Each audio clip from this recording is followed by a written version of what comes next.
Just got the paperwork not too long ago. It's a crazy process, even though I'm still legally married. It's something that is a memory now. What is the status of your relationship right now? Are you and Krystal still in communication? Are you guys still talking?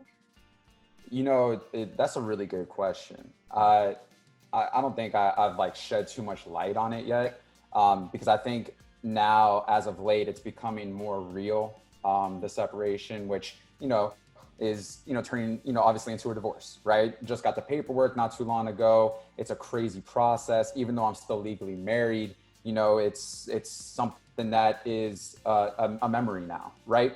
But here's the interesting thing is, I look at this as like a moment of gratitude. And I know that's probably crazy for anyone to hear this, but you always got to come from a place of love and compassion, right?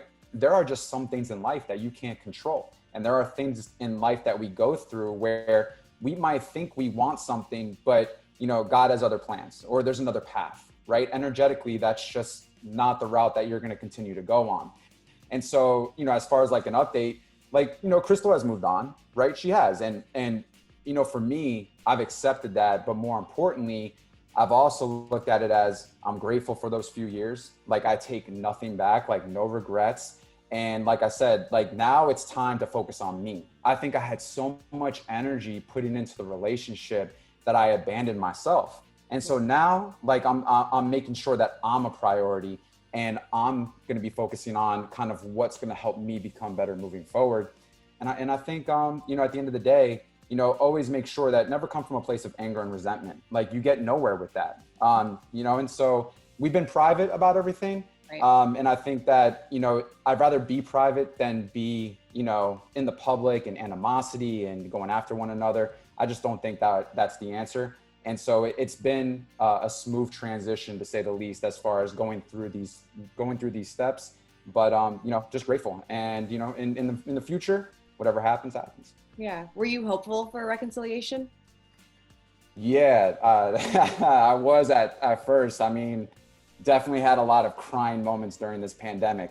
But what's crazy is I think the pandemic helped me process the divorce. Mm-hmm. Like, legitimately helped me understand myself, helped me understand the pain, the grief. And instead of being distracted with the outside world, like maybe, I'm going to go out with the boys and I'm going to get drunk and I'm going to do this and that, I couldn't do that. The only thing I could do was focus on me and my emotions. And so as time went by, like, I gained a different perspective. And so as much as I wanted a reconciliation and the attempts that I made, at least I can move forward knowing that I did that. Mm-hmm. However, though, it's like I said, that's not the path that I'm moving forward towards on. So I'm letting destiny take me, and whatever it takes me on, which path is I'm going to be open and receptive to that. Did this come out of nowhere for you? Oh, man. I don't.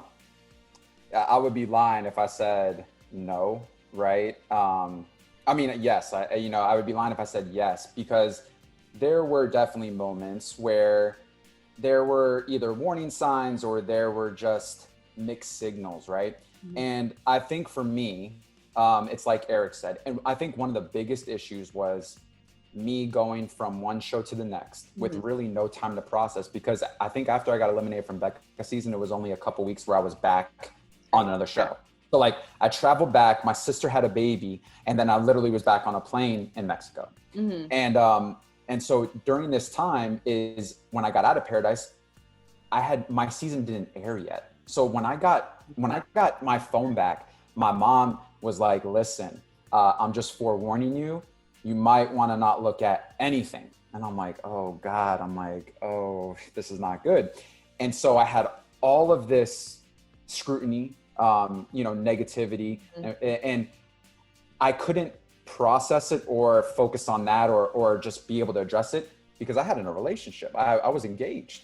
And then that turned into a marriage. And the entire time I abandoned myself, which I think led to just some issues within me as well. Mm-hmm. And so, no, it wasn't from left field, the separation. I think it was definitely mutual on both accounts. However, though, I think it's safe to say that I didn't think that it would be the end all be all. I thought that, the separation would allow us to focus on ourselves and continue to grow and get better, which it definitely happened for me. And I'm truly thankful. But I do realize that sometimes all good things come to an end, right? And in life, we have different chapters and different layers that, help us move forward and building blocks in life. And I feel like this marriage and this separation and then now, the divorce, I think it's just a building block for the both of us and a ladder to where we're allowed to really take that experience, grow from it, and, take ourselves to the next level now and hopefully, continue to just show love and compassion. Yeah.